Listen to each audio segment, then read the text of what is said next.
Hello, welcome to a movie review.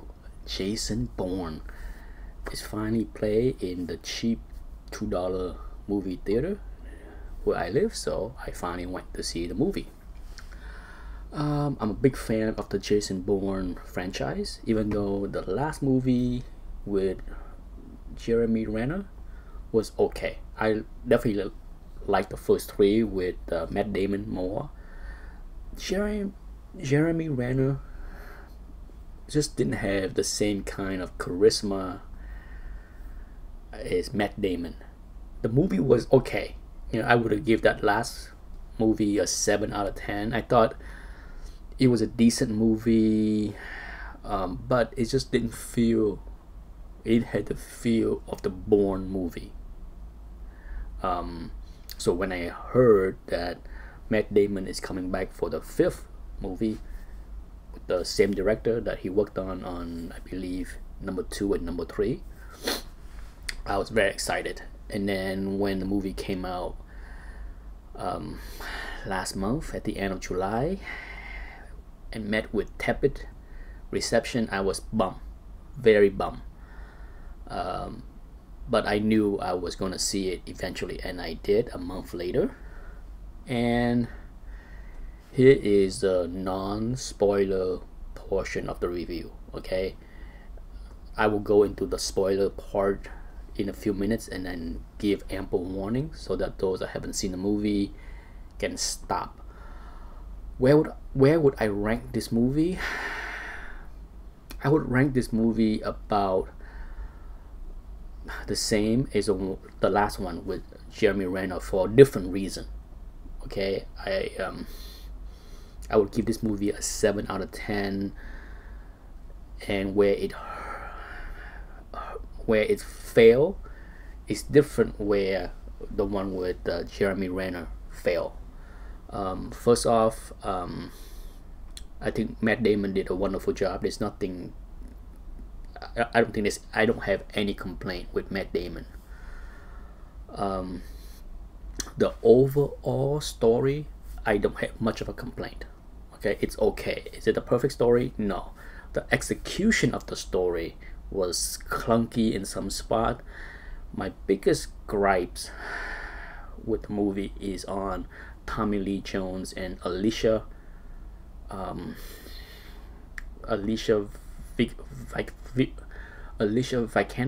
I think that's how you pronounce her name.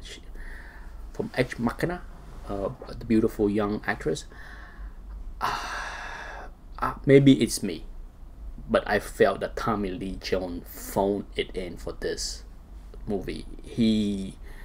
The way he delivered his line, his dead face, monotone voice, very little emotion in just about every scenes. Just didn't seem to work for me. Perhaps I saw it in a different eyes than other people, because I don't recall. I only heard a few reviews, and I don't think anyone complained about it. But for me, since there was something off about Tommy Lee Jones and Alicia Vikander role, I don't think it's her fault. Okay, I don't think it's her fault. I think it's the script fault here, where I just don't believe her character. Sure, maybe the franchise felt a need to insert in a younger, good-looking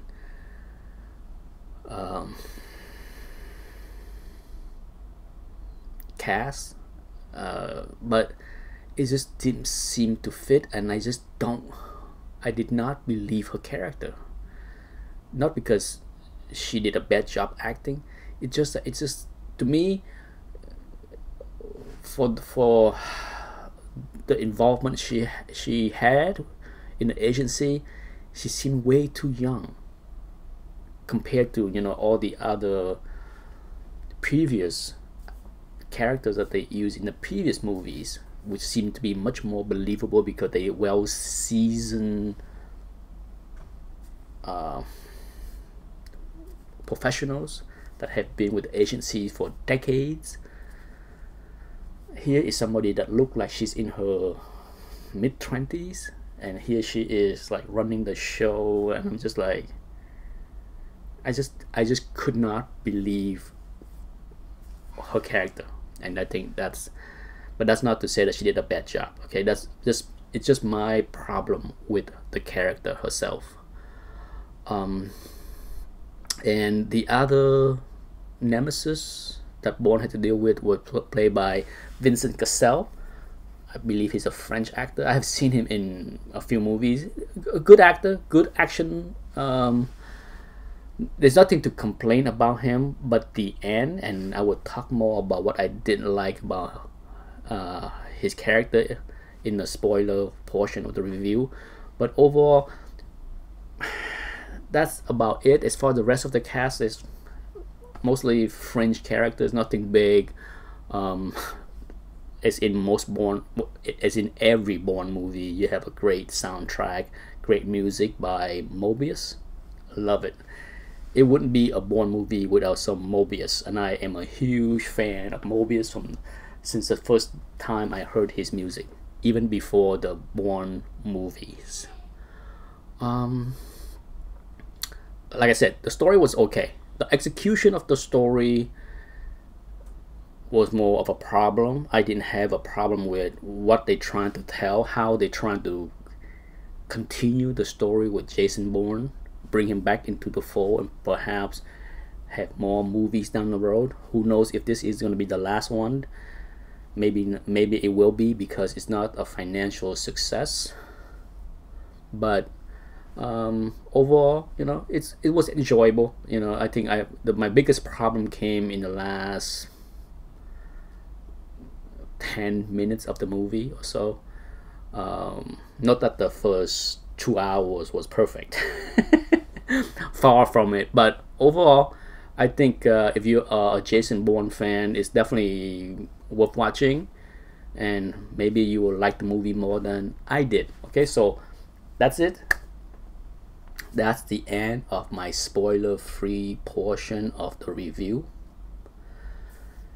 I will go on and talk spoilers from this point onward. So bye for those that don't want to hear the spoilers, and for those that have seen the movie and want to hear what I didn't like about the movie, here you go. Alicia, her character, I did not buy into her reasoning to want to help Jason Bourne in the beginning. How she decided to be the mole for him and warn him. What was the reason? What prompted her to decide that she's gonna help? It didn't make sense to me. Okay, it didn't make sense to me. And as I already mentioned in my spoiler-free portion, I just didn't buy that she was in charge, being so young and unseasoned. Okay, that's my problem. She's not seasoned, and for her to be kind of like running the show, it just makes no sense to me.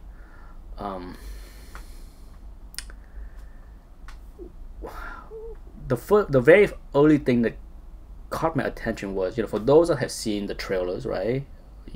We have seen the trailer multiple times, and in the trailer, in the very beginning, you see a scene where Matt Damon approached some guy and gave him a one-punch knockdown that looked awesome. In the movie, it was a reverse angle. Who made that decision?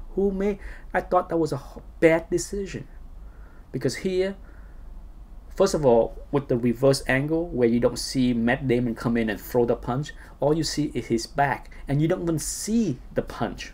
You don't even see the impact of the punch. You see Matt Damon from behind, and you see the swing from behind, which you don't see the impact, and the guy dropped.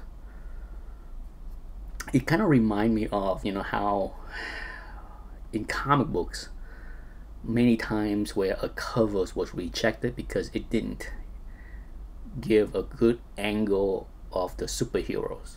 Okay, there has been many comic book covers over the many years that have been that were rejected by Stan Lee or other editors because it failed to showcase the villain or the hero like full view. It obscure the view. And when I saw that scene, it reminded me of what I saw or remember in comic books as far as covers being rejected. That scene would have been rejected, okay? Because first of all, that angle is terrible. You saw nothing. You don't want to see Matt Damon's front. You don't want to see the punch. You don't want to see the impact. What's the point of showing that punch? I don't get it. And then Vincent Cassel, the actor that play the role of the agent that is on a mission for revenge. Oh my God, he was hell bent on taking down Jason Bourne for revenge, right? And the car chase scene through, I forgot what country it was. It was a European country with a riots. That car chase motorcycle scene would have been better if it was motorcycle chasing motorcycle. As I was watching these scenes unfold, just like in every Bourne movie, you have a big car chase down the staircase, all kind of crazy stuff. It's fun, it's great. But in this movie, it's the first time where I watch a chase and I'm saying, oh, come on. Here we have crazy riots. Crazy riot with people doing crazy things on the street, overturn cars, throwing couch off the roof, all kind of people throwing Molotov cocktails, fire, all that stuff. And all of a sudden, when Vincent Cassel characters show up and start to chase Matt Damon, who stole a motorcycle, he was flying 65 miles an hour down the alley, around the road, chasing him. And it's a miracle that somehow the riots kind of clear itself off the path of the chase. It's stupid. It's extremely stupid. I would rather have motorcycle chasing motorcycle, weaving through the crowds. That would have been fun to watch and more believable than all of a sudden, with hundreds of thousands of people on the street rioting, and somehow they just conveniently clear out the way along the street where the chase happened as they weave around the riots. Stupid. Absolutely stupid, in my opinion. Absolutely stupid. That was the first time where in the movie I'm just like, that's just not heading in the right direction for me. And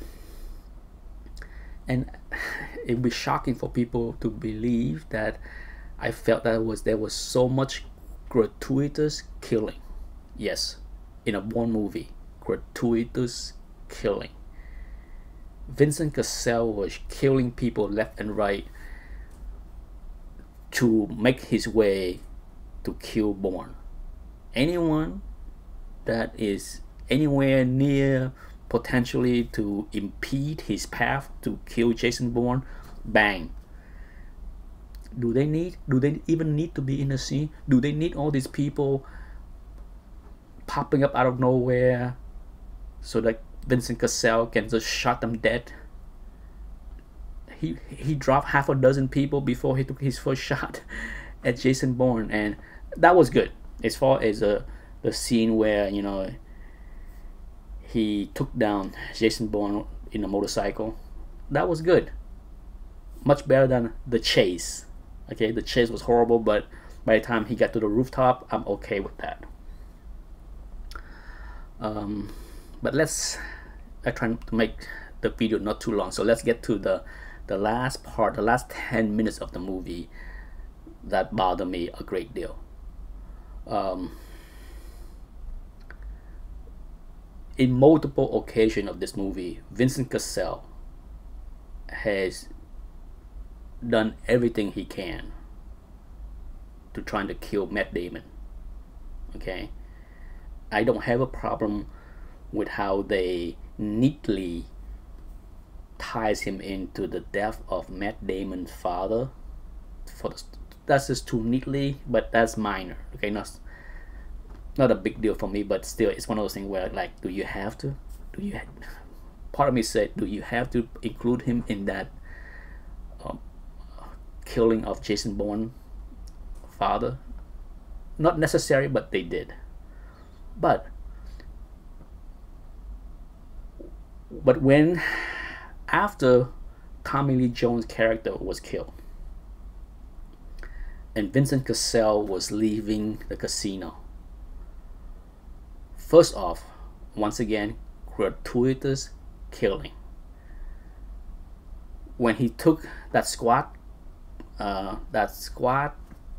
vehicle, the big tank, and drove down the street and destroyed everything along its path, does he need to kill the driver or the policeman that's standing next to it? Like I said, gratuitous killing. Okay, he could have just knocked him down, punch him in the face, get in the car, but no, he had to take out the knife to do his, like I said, not needed. I can't believe I'm saying that in an action movie there are gratuitous killing. And so it makes no sense. It makes zero sense for him to drive like a maniac down the street of Vegas.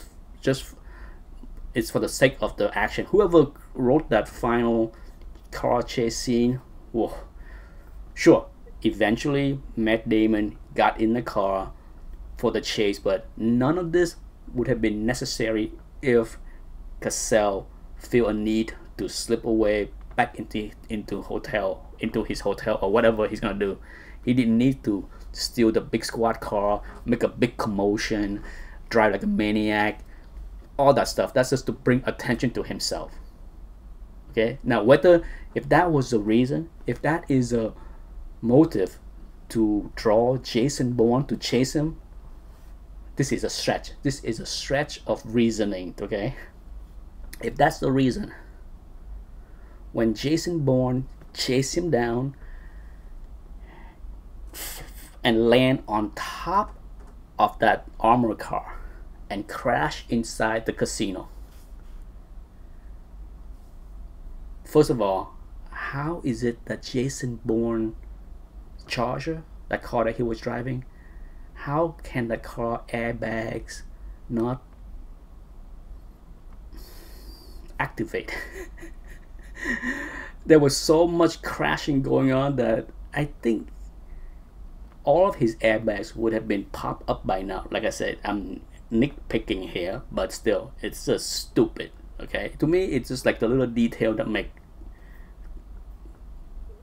no sense to me. But the worst part is after they got into the casino and crashed into the casino, Matt Damon's car was total, and he's all dazed and confused inside the car. Cassel had a submachine gun or automatic rifle, whatever you want to call it, the gun is. Here you are for the whole movie so far trying to take down Jason Bourne. And here you have Jason Bourne inside a car right next to you, right there. And you run away like a bitch? That pisses me off. That part of the movie was stupid. Beyond stupid. Why the fuck are you running? Why not walk over to the car and finish off Jason Bourne? You had the gun. He's dazed and confused in the crash. What? You're running away? Oh my god. That final scene, the final fight between Matt Damon and Cassel should have taken place right there inside the casino. Not in some back alley, wherever they run, it is so stupid. Oh my god, that is the worst part of the movie, like I said. And forget about the twist at the end when Alicia Vikander was trying to use her influences to get a promotion, and that is just, by that point I'm just like, yes, this character is stupid as well. So you have two stupid characters in the movie that really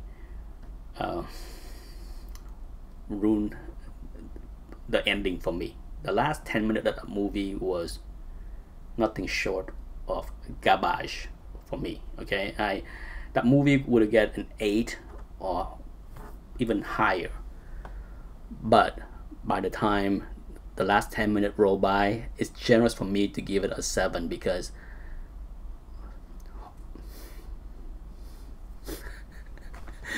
all I could do was just shake my head as I watched the last 10 minutes, because it is just stupid. Anyhow, that's it for my review of Jason Bourne. Thanks for watching.